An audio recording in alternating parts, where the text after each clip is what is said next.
So you got into your own bags and you decided that you were going to spend your money 100%. to make Victoria's Secret see a trans woman as a fantasy. I just want to show everyone that trans girls can sell the fantasy. Any woman can sell the fantasy, honey. You are not playing around. Never. Not for a Christmas fantasy. I came full fantasy for you. Who the are you? Nikita Dragun. Legal. Real name.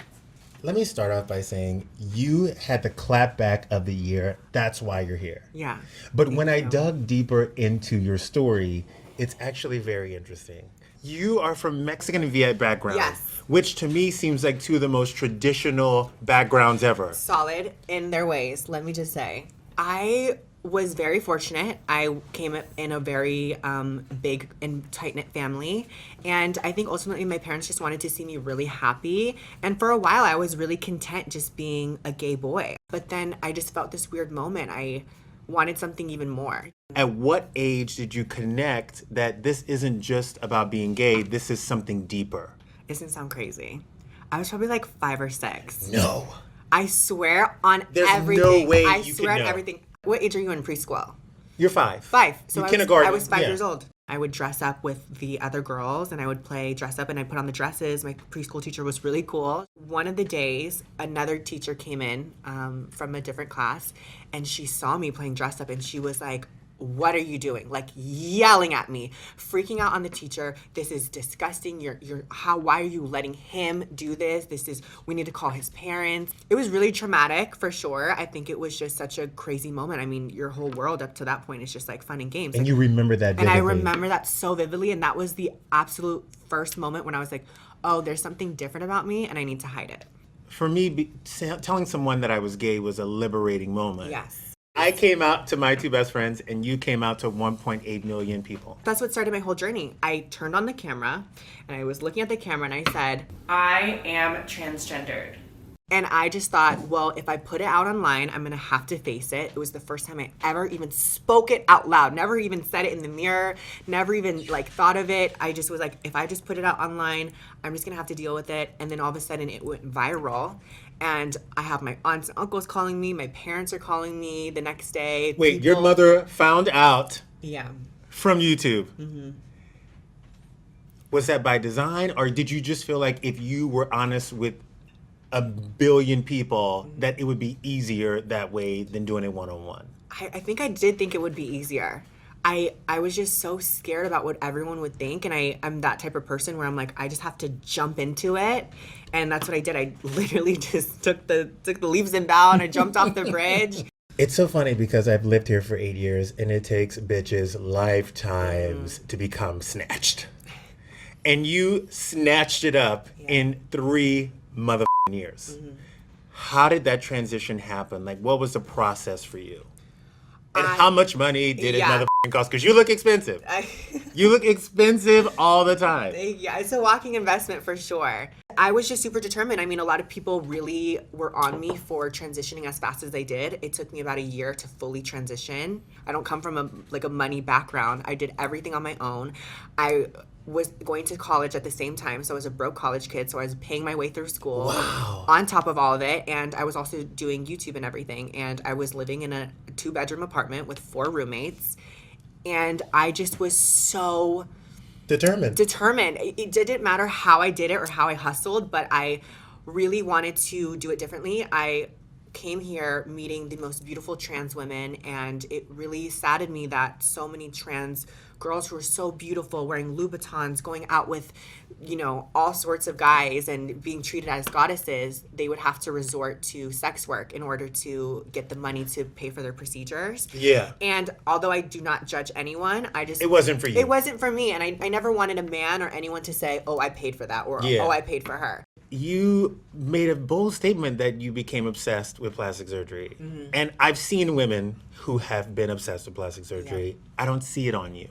But why in your eyes do you think that you're obsessed?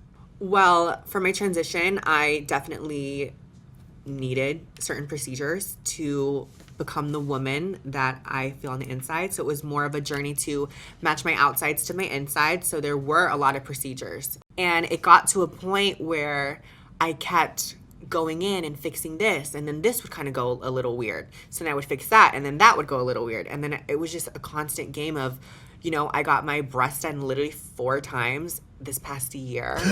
And I've always been honest about it. That's part of my channel and part of my journey. I've showed everything. I've showed tubes getting taken out of my head. I've showed, you know, my screws literally being unscrewed from my skull. At what point do you feel like you're going to feel complete? Right now. You're complete. I truly feel as though I'm complete. And I know that's like hard to say because obviously I've like gone through so much at this point. But I got to the point where I realized that surgeries and other things and procedures aren't going to necessarily fix what's on the inside. I came to a place where no one would affect me because I was cool with myself and I'm a woman regardless. So that's when I was like, okay, I'm good. And that's been this past year. You've been in this game for 3 years now. And when I say this game, you've transitioned into Nikita for 3 years. Yes. And there have been trans women that have been around for 20, 30 years that are still in the game. When you look at their experience compared to yours, are there timelines? Do you think there ever will be a time where people accept? And are they thinking that that time's going to come for them as well? Absolutely. I think things are moving so fast. The world is accepting, the world is changing.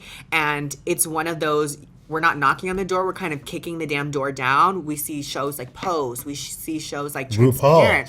RuPaul. The world is very open right now to accepting the different. It's hard, but I will say these past couple of years, if you look at it, just the most monumental things have been happening for us in just the community in general. And something else monumental happened. You posted a video. This is the clapback that I'm talking about because the chief marketing officer, Ed Razek of Victoria's Secret, answered a question about trans women being a part of the Victoria's Secret show. And he said that they're trying to sell a fantasy, insinuating that trans women aren't a fantasy. Yes. When we both know. Honey. That part. Sweetie. You posted a video which was unbelievably produced. Thank you. You looked gorgeous. But the best part about the video was that it got 7.7 million views. Victoria's Secret fashion show got 3.3. You're more than doubled the views. Yeah. How did that make you feel and why did you speak out about that? Well, when I saw the comments, I was immediately outraged. For me, Victoria's Secret was such a milestone in my transition as a woman to be able to go shop there, to be able to have that full female experience. You know, any trans person, I would think. You were looking forward to the day. I was looking forward to the day. So it was truly a part of my transition. That ultimate feminine angel, sexiness, it just represents so much. And to have someone like him say such disgusting and discriminatory things and kind of shut the door in front of my face, in front of my sisters and, you know, everyone else's, and even two plus-size women, it hurt so much. And I think there was a lot that I wanted to say, and I truly could have just gone off on Twitter. And I did say a little bit of something on Twitter, and there were a lot of people saying things and saying things and saying things, but we see this over and over again. You say it, and if you don't see it, you don't get it. Yeah, you say it, and then it just kind of goes away on the feed. It's like over in a week. So for me, I truly got such a fire in me, and it wasn't even out of a place of anger. It was almost out of a place of like, oh. Aha. Oh, you. Who? You think that I can't serve a fantasy? Oh, okay. Got the team together, 3 days to produce everything. I wanted everything to literally be on the level of Victoria's Secret, if not surpass it. So you got into your own bags, and you decided that you were going to spend your money 100%. To make Victoria's Secret see a trans woman as a fantasy. Absolutely. And you did this not only for yourself, but for your other trans sisters. 1,000%. That is the zip. Have you heard from them? I have not, but I have heard through the grapevine that I might have given them a little bit of hell. With 7.7 million views. Actually, it was 8 million this morning. Ooh! Hi. But what if Victoria's Secret called you next year and said, listen, we want you to walk in the show? Would you do it? I don't think I would take it. I truly don't think I would take it. I'm going to change your mind right now. Because I thought about this. It was the one question I wanted to ask you. I see both sides. I see, oh, okay, well, this could be the change. I could be, you know, the first trans model to ever walk for them. But that was really never what my intention with this video. Girl, I'm 5'3". Like, I know my place. I for sure can slay a catwalk any day. We know that. But I know my place. I would gladly let any trans girl or any person take that role. Now, if they brought it to me, I don't know. I really don't know what I would do. You would have to take it. It's one of those things where if you say we want I want you to see me as this person, and you have to respect me as this person. You got to put yourself out there and go for it. Because, by the way, you walk out on that runway and you slay it, you're going to open the door for so many trans models out there and really change the game for a lot of people. I really believe that. Yeah, me too. I don't think anyone can watch that video and look at me in the face and tell me that that was not better than a Victoria's Secret ad campaign. Or at least on that level. At least on that level. I just want to show everyone that trans girls can sell the fantasy. Any woman can sell the fantasy, honey. You can sell the fantasy. I am the fantasy. Ain't nobody gonna tell me that I'm not the fantasy. I am the fantasy, honey. You talked about when men clock you. Yes. What is when men clock you, and what's it like? Being clocked is basically when a man or woman or anyone is basically calling you on your truth. So it's like, oh, you're a man. For me, it's like, oh, well, you were born a dude, or you're transgender, or you're, they're clocking me in a sense. And it's a really nasty and ugly feeling, and I've had so many really gross experiences with it. You feel like you get clocked more by other women than men. I do. Mm-hmm. That's interesting. I do, and I'm all about female empowerment, so I will never go off on a girl. I'll never start anything, and it's just really ugly. But I will say that there was a time when I was like, oh, I don't want to share as much. I don't want to be posting my before and after photos. I don't want to be posting my surgeries. I don't want to be talking about my trans identity because I kept feeling like as though it kept coming up. And I was like, I'm never going to escape my trans identity. Yes, I'm a trans person. And yes, I'm a trans woman. I'm so proud to be. But at the same time, I'm not just that. You're not just a gay male. No. You know what I mean? You're much more than that. Absolutely. So how far do you normally get into a relationship with somebody before you let them know what the tea is? I've only been living as Nikita for 3 years. And so this experience of boys and men being attracted to me for who I really am was as crazy as it would be for a college girl. A high school girl. I never got to experience my high school of being a woman. I never got to experience my high school love, my high school kiss, nothing. You were 16 again. I was 16 again. I was a girl going through puberty because I truly was. The hormones are rushing and you're kind of crazy everywhere. So for me, early on especially, I would go all the way and never say a word. And some guys probably till this day have maybe no idea. Maybe they found out later through my social media. But there were times where I truly never said a word, and it never was a problem. Did it ever go left? It has gone left before. Was it a scary situation for you? Or was it more of an emotional situation? Thank God it was not a scary situation, and that's the reason why I don't advocate my craziness. I'm not telling people, oh, you guys should trick guys, because I think young. You can also say that you were young. I was truly young, and I think that's the scary thing for men, especially when they see me. They're like, oh, well, we need to watch out because these dudes are turning into girls, and you can't tell anymore. As a black man, people fetishize about me. And for some reason, I didn't mind it for a while. And that's how I was. Because it's kind of hot. It's cute. And it's like, I get it. You want a big old black man. Mm-hmm. And I'm sorry to tell you, I'm really a white lady on the inside, Claudia. But we're not going to tell you that until we leave that bedroom. And then I make you take me to Barney's instead of FUBU. Yes. And then you're going to be real surprised. And you're like, oh, wow, okay. Girl, we're going to have to take a sip on this next story because I heard a few things. You might need a sip of this before you go into it. There was an alleged incident that happened here in Los Angeles. I need you to break it down for me. I ran into a rapper on Halloween of last year. What caliber are we talking? Like SoundCloud rapper, Honey. YouTube rapper, feature rapper, Baby. or A-list big game rapper? Look at me and you could just tell. Okay. Look at me and you could just... Platinum album. You just know what kind of level. There's levels. He platinum. There's levels. I was attending and one of the homies, as you could say, one of the crew members came up to me and asked me to leave. He's like, you need to get the F out. You're not supposed to be here. Who the F are you? Who invited you? Going crazy. And mind you, it's a casual, chill setting. Apparently, of course, the girls had let the men know that I am who I am. I'm Nikita. Why is it always the females that come for you?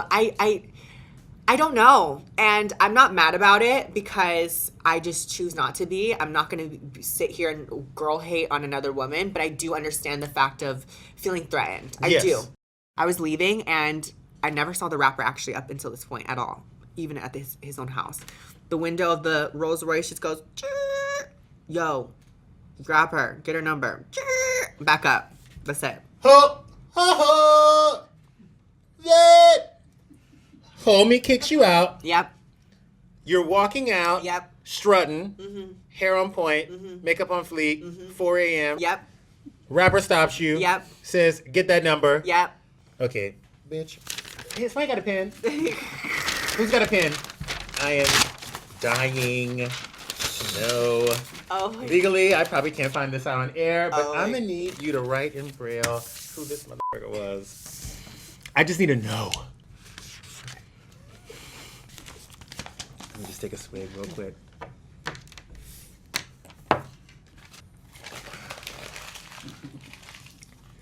Did you give him that number? Tell the truth. Okay, my friend did. Oh, My friend did. My friend gave her number to him. And by the way, it was me and another trans female. Okay. So it was 2 trans girls. And got the number. I went home and the security guard was the one who was contacting us. Yo, you need to get here. Who you bringing? You need to come at this time. It was at a different location. It was at a hotel. You need to pull up this, that, and like saying all these really weird, coded, specific instructions, and it was just really crazy. And you didn't go. And I did not go. I need you to contact this person back. I'm about to get in hair and makeup for 3 hours. And about go, to get and this you're beat. gonna go. I'm about to get this motherfucking beat. Yeah. And go. And go. But I'm sure you get offers like that all the time. I met a guy, figured out that he was a prince, of a certain area. And I was talking to him this whole time. He never told me that he was a prince. He was just always asking, I want to see you again. I want to see you again. Offered me a cute little penny, like $250,000 to come for a week. And then it got twisted because his brother also wanted to get involved and offered me the same amount. And yeah, I denied it, by the way. I turned it down. You turned down $500,000. Yeah, I did. I was playing along with it. Of course, I'm with my friends and we're like, okay, say this, say this, say this. I was setting him all up to the point of he was like, okay, like send me your passport. Like we're going to get you. I was like, Did you think about it? Did it cross your mind that I could maybe be a princess for a week or I could be taken like a Liam Neeson movie? Exactly. That was my biggest fear. I've always stayed hush-hush about a lot of situations because there is a stigma for men that if you are with a trans person, that there's a certain level of exposing them for being with a trans person as if it's a wrong thing. Yeah. So that's why I choose not to, because I feel like once the stigma is lifted of it's okay to love someone like me, it's okay to be with someone who's trans, like it doesn't matter, it's not like some crazy thing, then there won't be that transphobia surrounded behind it. So it's kind of like a double-edged sword. It's like men shouldn't be exposed for loving a trans girl. You are my last sip for 2018. So I want to know, what are you hoping for 2019? 2019 was a big year. What do you hope to accomplish? I hope to accomplish just continuing to break down these barriers and these doors for trans people. I think this Victoria's Secret craziness, viralness, or whatever you want to call it, really kind of set my sights on, wow, the world is kind of cruel right now. Let's admit that. But it also is filled with so much love and so many people kind of looking for that love. And I think with the platform that I've been given, that I've worked really hard for, I want to continue to persevere towards that. Just helping my sisters and my brothers and the trans community and just the community in general to use my resources in any way to make it easier for other people. And I think that in this next coming year, if people are gagged over the Victoria's Secret moment, I think all the other stuff that I have up my sleeve and lined up, everyone needs to hold on to their wigs. Ooh, snatching wigs, because if we don't know at this point, I have a crazy fantasy mind up here, and the fact that I'm able to make my dreams and imaginations a reality because I am truly living my authentic self and my authentic life, like I have nothing holding me back. Are you going to be the beauty mogul of a lifetime? Are you going to be a model? Are you going to be an actress? What are you going to do? I feel like I'm just living this pop star lifestyle. I mean, would you gag for the first trans pop star ever? Oh. Would you, bitch? 2019, hi. Good night. I love you. You are every single fucking thing. Thank you.